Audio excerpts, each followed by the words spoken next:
भवसम्भवभीतिभेदनं सुखसम्पत्करुणानिकेतनं व्रतदानतपः क्रियाफलं सहजानंदगुरुं भजे सदा। ઈષ્ટદેવ નિજ મંદિરમાં બિરાજમાન વાલાવાલા હરિકૃષ્ણ મહારાજ લક્ષ્મીનારાયણ દેવ, દક્ષિણ વિભાગના ગાદીપતિ આચાર્ય પ્રવર શ્રી રાકેશ પ્રસાદજી મહારાજ શ્રી તથા મારા ગુરુજી નીલકંચનદાસજી સ્વામી, નવતમ સ્વામી, બાપુ સ્વામી આદિ તમામ બ્રહ્મનિષ્ઠ સંતો, વડતાલના ચેરમેન પૂજ્ય સંત સ્વામી આદિ તમામ બ્રહ્મનિષ્ઠ સંતો અને દરેક વાલા ભક્તોને ભાવથી જય સ્વામિનારાયણ. આજે ગુરુ પૂર્ણિમાનો પવિત્ર દિવસ છે, વ્યાસ પૂર્ણિમા. આજે ગુરુનું ભાવપૂજન દરેક શિષ્યો પોતાની શ્રદ્ધા પ્રમાણે કરતા હોય છે. જોકે ગુરુના ઋણમાંથી શિષ્ય ક્યારેય મુક્ત થઈ શકતો નથી. આ તો આપણે કેવળ અંતરના ભાવ સાથે પૂજન કરતા હોઈએ છીએ. આ લોકમાં કે આ લોકની સિદ્ધિ માટે પણ લોકોને ગુરુ કરવા પડતા હોય છે. નાની વસ્તુ શીખવી હોય કે કોઈ પણ મોટું આગળ ધંધો બિઝનેસ પણ કરવું હોય તો એને પણ કોઈની માર્ગદર્શન સલાહ સૂચન લેવું પડતું હોય છે, ત્યારે એ ધંધામાં બિઝનેસમાં સફળ થતા હોય છે. આ તો આધ્યાત્મિક માર્ગ છે, ગહન છે, એ તો ગુરુ વિના અગમ્ય છે. કવિએ લખ્યું છે, ગુરુ ગોવિંદ દોનો ખડા કિસકો લાગુ પાય, બલિહારી ગુરુદેવ કી જિસકે ગોવિંદ દિયો દિખાય. એટલે જેણે ભગવાન આપણે ભેટાડ્યા, જેને ભગવાનની આપણે ઓળખાણ કરાવી, એવા જે ગુરુ, એના ઋણમાંથી આપણે ક્યારેય મુક્ત થઈ શકતા નથી. એ ગુરુ પૂર્ણિમા નિમિત્તે આજે આપણે બધાએ મહારાજશ્રીનું પૂજન કર્યું, સંતોનું પૂજન કર્યું. મહારાજશ્રીએ આપણા ગુરુના ગુરુ ઈષ્ટદેવ ભગવાન સ્વામિનારાયણ એનું પણ સવારમાં અડધો કલાક સુધી મહારાજશ્રી હરિકૃષ્ણ મહારાજનું પૂજન કર્યું.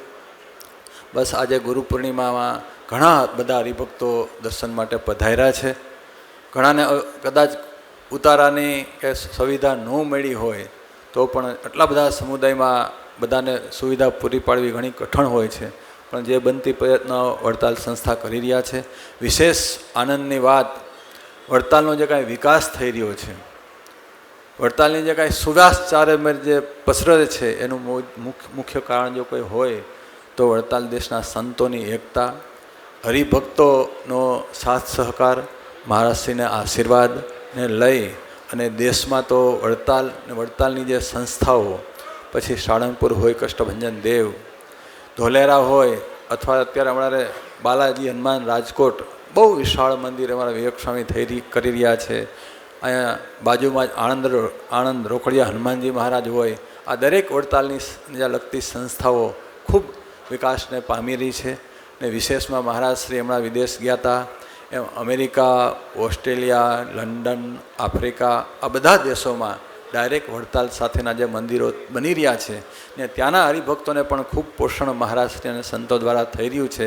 એ ખૂબ વડતાલનું ગૌરવ છે. ને આ જ્યાં જ્યાં મંદિરો થાય છે ત્યાં દરેક જગ્યાએ જે મૂર્તિ પધરાવવામાં આવે છે, જે સિંહાસન આપવામાં આવે છે, એ વડતાલ સંસ્થા, વડતાલ બોર્ડ દ્વારા અહીંથી એને ભેટમાં આપવામાં આવે છે અને ત્યાં જઈ અને મહારાજશ્રી પોતે આરતી ઉતારી અને એનું સ્થાપન કરે છે. માટે જ્યાં જ્યાં વિદેશમાં મંદિર થાય છે તે વડતાલ સંસ્થા દ્વારા આ રીતનું પોષણ આપવામાં આવે છે.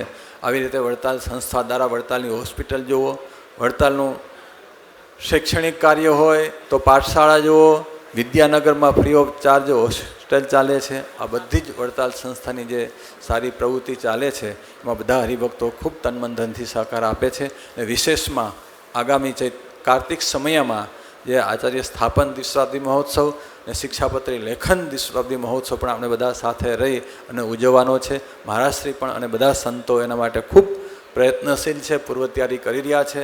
તો એ ઉત્સવમાં પાછા આપણે બધા જ જેમ ગયા વર્ષે લક્ષ્મીનારાયણ દેવ દ્વિશતાબ્દી મહોત્સવમાં ઉત્સવનો ભાગ લેવા માટે આવ્યા હતા ને જેવો આનંદ આપણે લૂંટ્યો હતો એવો ને હવે આનંદ પાછો આપણે આ પણ ઉત્સવમાં માણવાનો છે. તો એ ઉત્સવમાં પણ બધા પધારજો. એટલું કહીને વિરમું. સહજાનંદ સ્વામી મહારાજજી.